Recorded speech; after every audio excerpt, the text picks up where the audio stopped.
जय माँ जगदम्बे काली के मेरे प्रिय साधकों एवं मित्रों, स्वागत है आपका मेरे इस यूट्यूब चैनल दुर्लभ विद्याएं में। मित्रों, बहुत सारे लोगों ने मुझे मैसेजेस किया कि गुरुजी हमें कोई इस प्रकार की मोहिनी विद्या के बारे में बताइए, कोई मोहिनी का मंत्र प्रदान करें जो स्वयं सिद्ध मंत्र हो। तो अब सभी लोगों को मैं बताना चाहूँगा कि मैं स्वयं की इच्छा से कभी भी इस प्रकार के मोहन सम्मोहन वशीकरण के आकर्षण के मंत्र प्रदान करता ही नहीं हूँ। यूट्यूब पे तो कभी नहीं करता।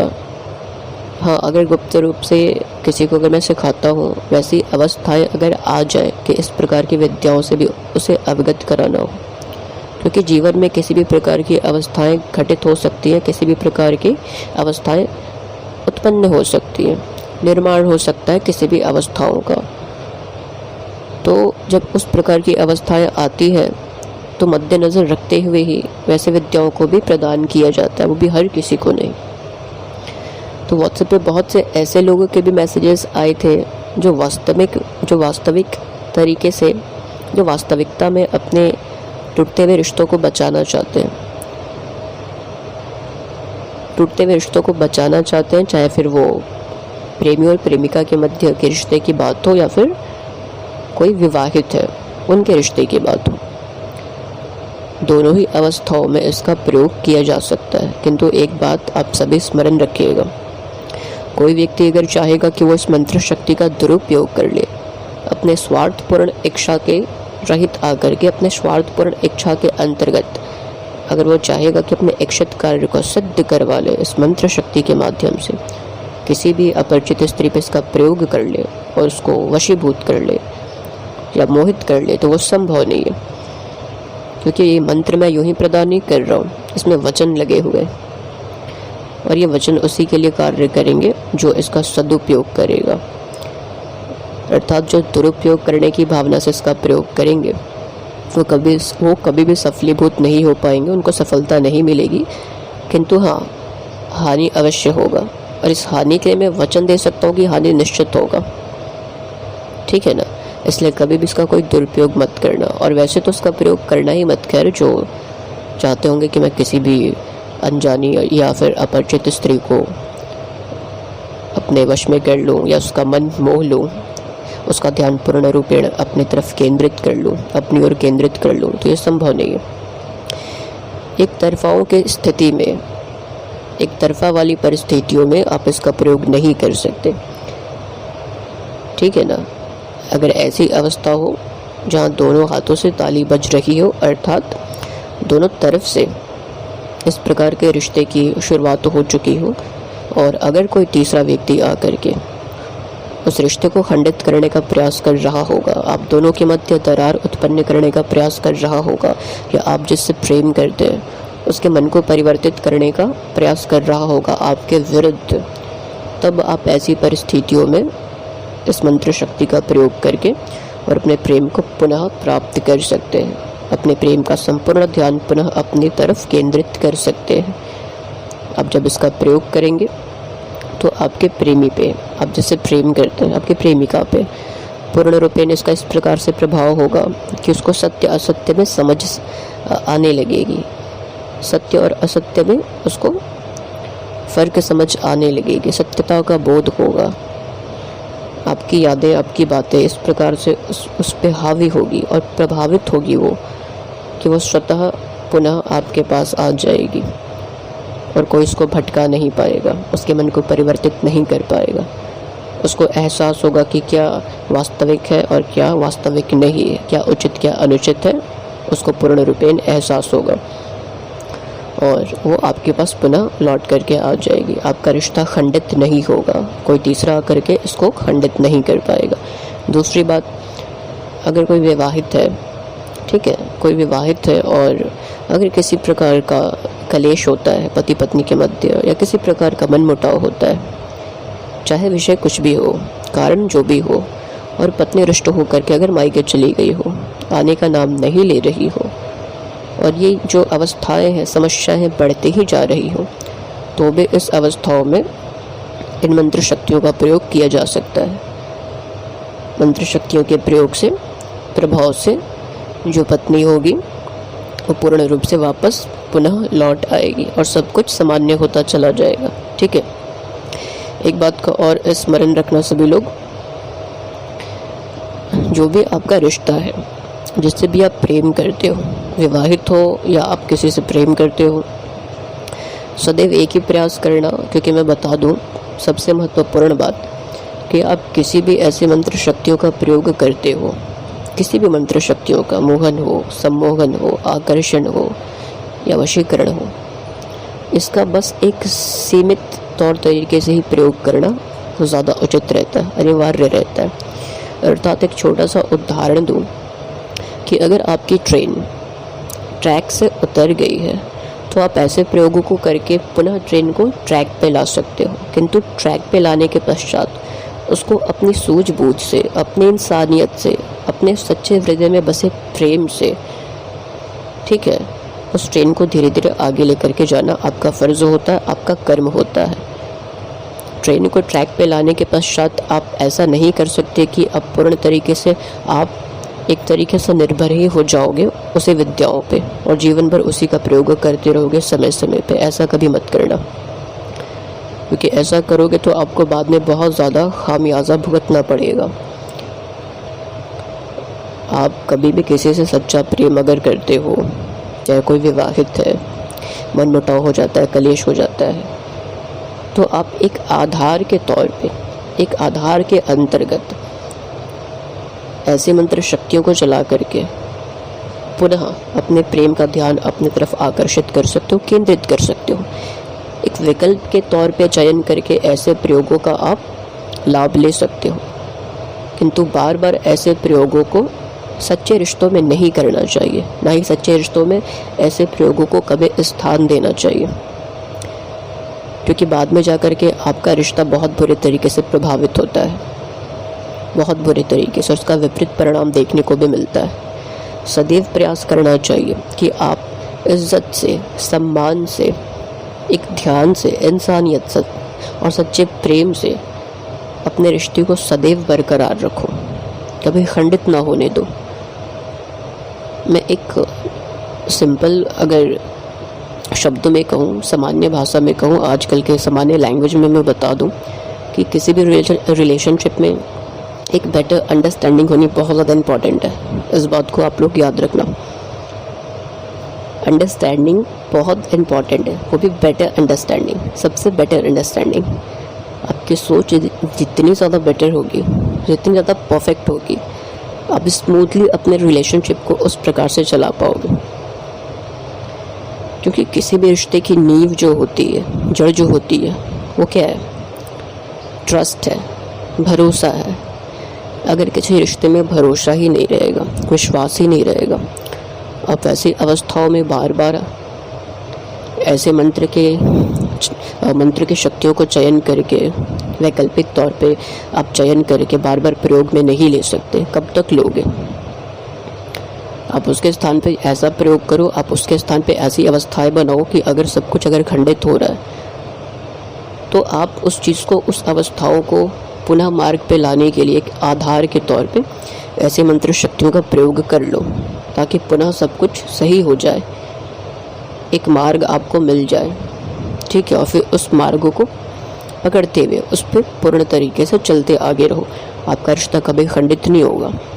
बहुत से लोग ऐसे होते हैं जो बार बार निरंतर वशीकरण का और सम्मोहन का, आकर्षण का, इस प्रकार से मोहन का प्रयोग करते रहना चाहते हैं बार बार अपने प्रेम को प्राप्त करने के लिए। छोटी छोटी बातों के लिए, अगर छोटा सा मनमुटाव हो जाए, छोटी सी लड़ाई झगड़ी अगर हो जाती है, लड़ाई झगड़े हो जाते हैं, मनमुटाव हो जाता है, या किसी विषय को लेकर के झगड़े हो जाते हैं, तो छोटी छोटी बातों के लिए भी लोग वशीकरण का, सम्मोहन का, आकर्षण का प्रयास करते हैं कि मैं किसी तरीके से ये कर दूँ, वो कर दूँ।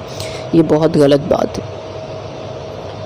आपको वहाँ पे अपनी अंडरस्टैंडिंग का लेवल हाई करना चाहिए, क्योंकि टोटली कम्प्लीटली आप पे डिपेंड है। इनफैक्ट आप दोनों पे डिपेंड है। आपके रिलेशनशिप में कितनी ज़्यादा सच्चाई है, उसमें कितना ज़्यादा ट्रस्ट है, उसकी आप दोनों की बॉन्डिंग कितनी परफेक्ट है, एक दूसरे को लेकर के समझ कितनी ज़्यादा डीप है, इम्पॉर्टेंट ये रखता है। अगर रिश्ता ही खोखला होगा, वहाँ पे आप क्या कर लोगे? कौन सी मंत्र शक्तियों का प्रयोग कब तक करते रहोगे? देखो, मंत्र में तो बहुत शक्तियाँ हैं, व्यक्ति चाहे तो हर प्रकार से प्रयोग कर सकता है, किंतु जिस रिश्ते में खोखलापन हो, जिस रिश्ते का कोई वजूद ना हो, जिसकी नींव में भरोसा ही स्थापित ना हो, आप वहाँ क्या करोगे? क्या आप कभी भी अपने एक वास्तविक या सच्चे रिश्ते को किसी मंत्र शक्तियों के बलबूते पे चलाने का प्रयास करोगे क्या? आप क्या आधारित और निर्भर ऐसी शक्तियों के प्रभाव में रहोगे क्या? ऐसी मंत्र शक्तियों के प्रभाव पर निर्भर रहोगे क्या हमेशा के लिए, सदैव के लिए? कि आप ये चाहोगे कि जो प्राकृतिक प्रेम है वो आपको प्राप्त हो, जो एक दूसरे को लेकर के वास्तविक समझ होती है, आप चाहोगे कि उस प्रकार से अवस्थाएं बनी रहे, कि आप ये चाहोगे कि बस मंत्र शक्तियों का प्रयोग करके मैं किसी प्रकार से बस रिश्ते को चलाता रहूं? तो जब आप मंत्र शक्तियों का प्रयोग करके जीवन भर रिश्तों को चलाने का विचार रखोगे या इस प्रकार से कर्म करने का प्रयास अगर करते ही हो, तो आपके रिश्ते में वास्तविकता कहाँ रह जाएगी? कौन सा प्राकृतिक प्रेम रह जाएगा? कौन सी एक उचित समझ रह जाएगी? ना वहाँ मान रहेगा, ना सम्मान रहेगा, वहाँ वास्तविकता रहेगी ही नहीं। महज आपका रिश्ता एक प्रभाव के अंतर्गत चल रहा होगा, जिसका ना तो कोई वजूद होगा और ना ही किसी प्रकार का कोई महत्व होगा, जो कभी भी खंडित हो सकती है प्रभाव के खंडित होते ही। इसी हेतु अगर बात हद से ज़्यादा बिगड़ने लगे, वैसी अवस्था आ जाए, बहुत जटिल अवस्थाएं, तो वैसी अवस्थाओं में आप बस एक मार्ग पे लाने के लिए अपने प्रेमी को या अपनी पत्नी को उसका ध्यान पुनः केंद्रित करने के लिए, वैसी भावना उत्पन्न करने के लिए कि उसे अफसोस हो, वास्तविकता का बोध हो और पुनः लौट आए, तो वैसी अवस्थाओं में आप इस इच्छा के लिए प्रयोग कर सकते हो। क्योंकि मैं आप लोगों के लिए भले के लिए बता रहा हूँ। मैं नहीं चाहता कि 2 पल की खुशी आप लोगों को मिले और बाद में फिर आप लोगों का बुरा हाल हो, आप लोगों को हानि पहुँचे, ये मैं नहीं चाहता। इसी हेतु मैं इतना समझा रहा हूँ। ये तो मैं सीधे सीधे मंत्र दे करके, विधि दे करके चुपचाप चला जाता हूँ, ठीक है। तो इस प्रकार की जो समस्याएं होती हैं मेरे पास बहुत आती हैं। हर व्यक्ति आकर के, हर लड़का आकर के या लड़कियां उस प्रकार से, स्त्रियां आकर के या जो विवाहित है वैसे लोग भी आकर के मैसेजेस करते रहते हैं कि गुरुजी ऐसी ऐसी बात हो गई, ऐसी ऐसी बात हो गई, हम क्या करें? अपने रिश्तों में मजबूती लाओ, अंडरस्टैंडिंग का लेवल हाई करो, रिश्ते को परफेक्ट बनाओ। इम्पॉर्टेंट वो है, इम्पॉर्टेंट ये नहीं है कि आप मंत्र शक्तियों का प्रयोग करो बार बार, 1000 बार, या उस प्रकार से आगे भी निरंतर करने की इच्छा रखो। ये उचित नहीं है, ये सर्वथा अनुचित है, ठीक है। आते हैं प्रयोग पे। तो अवस्थाएं मैंने बता दी है कि किन किन अवस्थाओं में आप किस प्रकार से प्रयोग कर सकते हो, ठीक है। और सदुपयोग करोगे, दुरुपयोग करोगे तो फिर समझ लेना, और ये बात उचित नहीं रहेगी। फिर मैं यही समझूंगा कि आपने मेरा सम्मान नहीं किया, मंत्रों का सम्मान नहीं किया, फिर हानि होगी तो उसकी जिम्मेदारी मैं नहीं लूँगा, मैंने पहले बता दिया। तो जिस प्रकार से मैंने बताया कि आप क्या करोगे, आप जैसे प्रेम करते हो, ठीक है, उसके बाएं पैर की जो नीचे की धूल होती है, थोड़ी सी धूल आपको उठानी है। इस मंत्र से 21 बार अभिमंत्रित करके आपको चुटकी भर, 1 चुटकी या 2 चुटकी भर उसके वस्त्रों पे या उसके सर पे हल्का सा डाल देना है, या पीठ के पीछे से भी उसके कंधे के पास हल्का सा अगर आप डाल देते हो, तो इससे क्या होगा कि फलस्वरूप उसके मन में उस प्रकार की भावना उत्पन्न होती है, एक आकर्षण, सम्मोहन उत्पन्न होता है, उसका ध्यान आपकी तरफ खिंचा चला आता है, उसका ध्यान पूर्णतः आप पे केंद्रित होता है, एक वास्तविकता का बोध होता है, उसके अंदर एक अफसोस जागृत होता है, आपको लेकर के उसके अंदर एक अफसोस जागृत होता है, और आपकी वास्तविकता उसको समझ में आती है, महसूस होती है कि नहीं, मेरे को बहुत मानता है या ध्यान रखता है, मुझसे कहीं ना कहीं कोई त्रुटि हो रही है, मुझे एक बार बात करनी चाहिए। इस प्रकार से भावना उत्पन्न होती है, ठीक है, और धीरे धीरे सब सामान्य होता है। तो आप इस प्रकार से उसका प्रयोग कर सकते हो। हाँ, किंतु एक बात का स्मरण रखना, आपकी प्रेम में वास्तविकता होनी चाहिए, ठीक है ना। प्रेम में किसी प्रकार का कोई भी खोखलापन नहीं होना चाहिए, नाम का रिश्ता नहीं होना चाहिए, बस कहलाने का रिश्ता नहीं होना चाहिए, वास्तविक होना चाहिए, तभी प्रयोग करना। दूसरा प्रयोग कैसे कर सकते हो वो भी बताता हूँ। अगर कोई धूल, ठीक है ना, धूल का प्रयोग नहीं कर जो अगर कोई धूल लेकर के और डाल करके प्रयोग नहीं कर सकता, अर्थात बाएं पैर के नीचे की जो धूल प्राप्त करनी है, प्राप्त करने के उपरांत अभिमंत्रित करने के पश्चात, शक्तिकृत करने के पश्चात अगर आप उसके शरीर पे नहीं डाल सकते, वस्त्रों पे नहीं डाल सकते, तो आप क्या करोगे? आपको बाएं पैर की तब एक मुट्ठी धूल उठानी होगी और धूल उठा करके घर पे लाना होगा और उस मिट्टी में दूसरी कोई और थोड़ी सी मिट्टी मिला करके, ठीक है ना, दूसरी जो मिट्टी मिलाओगे वो अच्छी मिट्टी लेना, पूर्व या पश्चिम दिशा की कोई मिट्टी ले लेना और लेने के पश्चात उसमें थोड़ा सा जल मिला करके आपको एक पुतली का निर्माण करना है। पुतली का निर्माण करने के पश्चात आप उस पुतली के मध्य में, ठीक है ना, आपको उसका पूर्ण नाम लिखना है। नाम कैसे लिखोगे? नाम लिखते वक्त आपको अनार की लकड़ी को छल करके पेंसिल की तरह नुकीली कर लेनी है और रक्त चंदन में गुलाब जल या फिर गुलाब का इत्र मिला करके घोल बनाना है और उस घोल के माध्यम से उसका पूर्ण नाम लिखना है। नाम लिखने के पश्चात आप क्या करोगे? नाम लिखने के पश्चात एक जो छोटी सी चौकी आती है, ठीक है ना, उस चौकी को रख करके उस पर लाल वस्त्र बिछा करके माता श्यामा काली की तस्वीर को स्थापित करना, या श्यामा काली की तस्वीर ना हो तो माँ काली की तस्वीर को आप स्थापित करना, ठीक है ना। माता महाकाली का ही स्वरूप है, मतलब माता काली का ही एक स्वरूप श्यामा काली भी है, क्योंकि माता के बहुत से स्वरूप हैं, सबकी अपनी महिमा है, ठीक है। तो आप अगर श्यामा काली की तस्वीर ना हो, स्वरूप की तस्वीर ना हो, तो आप फिर ऐसी अवस्थाओं में जो आपके पास माता काली की तस्वीर हो, माँ काली की तस्वीर स्थापित करके, और माता काली की तस्वीर पहले स्थापित कर लेना, ठीक है ना, चौके बिछा करके, चौके पे लाल वस्त्र बिछा करके, बिछाने के पश्चात आप माता काली की तस्वीर को स्थापित करोगे। स्थापित करने के पश्चात आप माता के नाम से शुद्ध घी का दीपक प्रज्वलित करोगे, 4 अगरबत्ती आप जलाओगे या फिर गुलाब की धूप प्रज्वलित करोगे।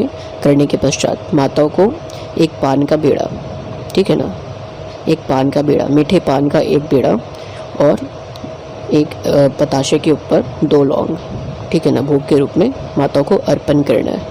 अर्पण करने के पश्चात अपने इष्ट से, अपने गुरु से और माता काली से मन में प्रार्थना करनी है कि आप इस क्रिया को करने जा रहे हो, किस हेतु करने जा रहे हो वो भी स्मरण करना है और इस प्रयोग में पूर्णतः सफलता प्राप्त हो ऐसी कामना करनी है। करने के पश्चात आप अपनी जो पुतली बनाई होगी, ठीक है ना, उस पुतली को क्या करोगे? उस चौकी पे ही गुलाब की पंखड़ियों को अच्छे से बिछा करके गोलाकार स्वरूप में और उसके ऊपर इस पुतली को रख देना। रखने के पश्चात आपको क्या करना है? रखने के पश्चात आपको थोड़ी सी धूल और लेने हैं, अर्थात एक कार्य करना। जब आप धूल लोगे, ठीक है ना, बाएं पैर के नीचे की धूल लोगे 1 मुट्ठी और उसमें जब अलग से और धूल मिलाओगे, पूर्व या पश्चिम दिशा की धूल थोड़ी सी और मिला लोगे या पूर्व और उत्तर दिशा की थोड़ी सी धूल और मिला लोगे, तो उसमें से थोड़ा सा धूल अलग निकाल के रखना, जैसे आधे मुट्ठी थोड़ा सा धूल और अलग से निकाल के रख लेना, ठीक है। और उसके बाद क्या करना है कि जब आप गुलाब की पंखुड़ियों को बिछा करके उसके ऊपर अच्छे से उस पुतले को रख दोगे, तो रखने के पश्चात उस धूल से ही आपको मंत्र को अभिमंत्रित करके, शक्तिकृत करके 21 बार, जैसे थोड़ी सी धूल आपने हाथों में ली, मंत्र को 1 बार पढ़ा और उस धूल पे थोड़ी सी फूंक लगाई और उस धूल को उस पुतले के ऊपर फेंक दिया, ऐसे मार दिया। इसी प्रकार से 21 बार आपको करना है। और मंत्र में जहाँ अमुकी शब्द आया है वहाँ पे उस स्त्री का पूर्ण नाम लेना है, या फिर अगर कोई विवाहित है तो अपनी पत्नी का पूर्ण नाम लेगा। ये पहला प्रयोग है। और जब आप दूर से इस वाण को चलाओगे, धूली वाण का दूर से प्रयोग करोगे, तो इस क्रिया को कम से कम आपको 2 से 3 दिन करनी है, ठीक है, और पूर्ण एकाग्रता से करनी है। और वहीं अगर आप धूल डालने में सफल हो जाते हो तो उसका प्रभाव शीघ्र हो जाता है। और ऐसे भी अगर आपकी, जैसे कि आप प्रयोग करते हो, ध्यान की आपकी क्षमता, एकाग्रता सही है और आप इस विधि को उचित तरीके से करते हो, तो कम से कम 2 से 3 दिन करना, ठीक है। फिर उसके मन पे विचार हावी होने लगते हैं, उसे सत्यता का बोध होने लगता है, ठीक है। तो फिर सब कुछ आपका जो रिश्ता है वो सामान्य होने लगेगा, वह पुनः आपके जीवन में आगमन कर जाएगी। या रिश्ते में किसी प्रकार की दरार अगर आ रही होगी तो सब कुछ शॉर्ट आउट हो जाएगा धीरे धीरे, ठीक है, नॉर्मल होने लगेगा। दूसरी एक बात और, इसका एक प्रयोग और बताता हूँ। सब कुछ यही है, सब कुछ ऐसा ही करना है, किंतु अगर आप चाहते हो कि थोड़े लंबे समय के लिए सब कुछ सही रहे, बात पे छोटा छोटा जो मनमुटाव होता है, छोटे छोटे कलेश जो हो जाते हैं, छोटे छोटे जो मनमुटाव होते रहते हैं किसी भी विषय को लेकर के, क्रोध शीघ्रता से आ जाता है, रिश्तों में बार बार छोटी छोटी बातों को लेकर झगड़ा हो जाता है। तो अगर आप चाहते हो कि ये ना हो तो फिर क्या करोगे, जो आप पुतली का निर्माण करोगे उसके बाएं पैर के नीचे की धूल लेकर के, तो आपको अपनी दाहिने पैर के नीचे की धूल ले लेनी है, एक मुट्ठी, दोनों धूल को प्राप्त करना है, एक अपने पैर के नीचे की और एक उसके पैर के नीचे की, दोनों की पुतली बनानी है, दोनों की पुतली बनानी है। पुतली जब अच्छे से आप बना लोगे, नाम उसी प्रकार से लिखने हैं, उसी घोल से, उसी लकड़ी का प्रयोग करके, जैसा मैंने बताया। और इसमें क्या करना है कि एक लाल धग्गी, लाल रंग की बड़ी सी धग्गी लेनी है। उस धग्गी का एक भाग आपको अपने पुतली से बांधना है, दूसरा भाग आपको स्त्री वाले पुतली से बांधना है, और दोनों को अच्छे से बांध करके आपस में दोनों पुतलियों को लपेट लेना है। लपेटने के पश्चात जो थोड़ा सा धूल आपने बचा करके रखा होगा अलग से, आधा मुट्ठी धूल, वो धूल जब आप निकालोगे तो लड़की के जो बाएं पैर के नीचे की धूल होगी, उसी में से आपको आधी मुट्ठी अलग से धूल निकाल लेनी है। अपने लिए जो पुतली का निर्माण करोगे वो अपने दाएं पैर के नीचे की धूल लोगे, उसमें से कोई धूल नहीं निकालनी, वो बस लेनी है एक मुट्ठी अपने पैर के नीचे की धूल, और उस पुतली का निर्माण कर देना है जो अपने लिए आपने बनाया होगा, और जो अपनी प्रेमिका के लिए पुतली का निर्माण किया होगा। तो एक मुट्ठी जब धूल आप प्राप्त करोगे उसके पैर के नीचे की, तो उसी में थोड़ा और धूल मिलाना, उत्तर या पूर्व दिशा की, और आधा मुट्ठी धूल अलग से निकाल लेना। तो दोनों पुतलियों का निर्माण जब आप कर लोगे इसी प्रकार से, तो करने के पश्चात जब आप गुलाब के पंखुड़ियों का अच्छे से गोलाकार बना लोगे, उस पर दोनों पुतलियों को अच्छे से रख करके, अच्छे से स्पर्श करा के रख करके, और उसी धूल से इस मंत्र शक्ति को चलाना है। धूल को शक्तिकृत करके इसी प्रकार से 21 बार उच्चारण करते हुए थोड़ा थोड़ा धूल दोनों पुतलियों पे मारना है। इससे क्या होता है कि किसी प्रकार का, इसके प्रभाव स्वरूप होगा कि किसी प्रकार का कोई कलेश नहीं होगा, छोटी छोटी बातों को लेकर मनमुटाव नहीं होगा, अक्सर लड़ाई झगड़े नहीं होंगे, वैसी अवस्थाएं ही नहीं आएंगी, और अगर प्रकट होती है तो स्वतः ही वो शीघ्रता से सुलझ जाएंगी। ठीक है, तो आप इस प्रकार से उसका प्रयोग कर सकते हो। और जो पुतली होगी उस दोनों पुतली को लाल वस्त्र में प्रयोग के पश्चात, जैसे 2 से 3 दिन प्रयोग करने हैं, तीसरे दिन क्या करोगे कि उसको अच्छे से लाल रंग के वस्त्र में लपेट करके अपने पास 11 या 21 दिन तक छुपा करके कहीं अच्छे से रखना, और 11 या 21 दिन के पश्चात उसको आपको जल प्रवाहित कर देना है। ठीक है, इस बात का स्मरण रखना। तो इस प्रकार से आप इस मंत्र शक्ति का प्रयोग कर सकते हो, जैसा कि मैंने बताया। अगर जहाँ आपको कोई बात समझ नहीं आई होगी वहाँ आप कमेंट बॉक्स में मुझसे अच्छे से पूछ सकते हो। और एक बात का स्मरण रखना, जब मंत्र का प्रयोग करने जाओगे, इस विधि को अगर दूर से चलाने जाओगे, किसी भी व्यक्ति किसी भी वैसे मतलब अपने प्रेम को प्राप्त करने के लिए अगर दूर से आप इसका प्रयोग करने जाओगे, अपनी धर्मपत्नी पे प्रयोग करने जाओगे, अपनी प्रेमिका पे प्रयोग करने जाओगे, सब कुछ उचित करने के लिए, तो जिस प्रकार से मैंने बताया है कि एक छोटे से बाजोड़ पे लाल वस्त्र बिछा करके शुद्ध घी का दीपक प्रज्वलित करना है, 4 अगरबत्ती या माता काली के समक्ष जो गुलाब की धूप आती है वो प्रज्वलित करना है माता को स्थापित करने के पश्चात। और जो भोग के स्वरूप में मैंने बताया कि मीठा पान और एक पताशे के ऊपर 2 लौंग भोग स्वरूप में माँ को देना है। प्रार्थना कर लेनी है इष्ट से, गुरु से, अपने इष्ट देव से और अपने गुरुदेव से और माता से कि किस हेतु इसका प्रयोग आप करने जा रहे हो। ठीक है, उसके बाद आप इसका प्रयोग करोगे।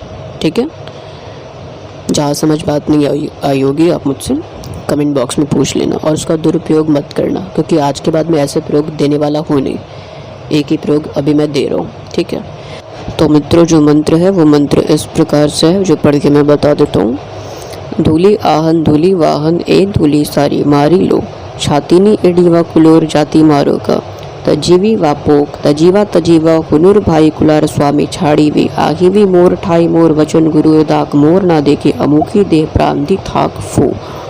तो इस प्रकार से मंत्र है, आप इस मंत्र को कंठस्थ कर लेना और एक श्वास में ही इसको पढ़ना है आपको। ठीक है, और एक बात का स्मरण रखना, जब आप 3 दिन इसका प्रयोग करोगे, अगर आप प्रथम प्रयोग ना कर पाओ जो मैंने बताया, इसमें धूल डालनी होती है वो ना कर पाओ, तो ऐसी अवस्थाओं में जब आप 3 दिन इसका प्रयोग करोगे तो 3 दिवस में जो ये सामग्रियाँ होंगी, अर्थात जो लौंग और पताशे होंगे वो, और पान, जो अपने पान का बीड़ा भोग अर्पण में किया होगा वो, तो लौंग पताशे को आप स्वयं ग्रहण करोगे, प्रसाद स्वरूप में स्वयं ग्रहण करोगे, खाओगे, ठीक है। दूसरी बात, जो पान का पत्ता होगा उसको एकत्रित करना तीनों दिन, और 3 दिन के पश्चात आपको जा कर के जल प्रवाह कर देना है, और 3 दिन ख़त्म होते ही आपको दोनों पुतलियों को लाल वस्त्र में लपेट करके, जैसे मैंने बताया है वैसे आपको रख देनी है, ठीक है। जहाँ समझना आई हो आप कमेंट बॉक्स में पूछ लेना। तो मैं मिलता हूँ फिर अगले वीडियो में किसी सिद्ध मंत्रों और गुप्त विद्याओं के साथ। तब तक के लिए जय माँ जगदम्बे काली के।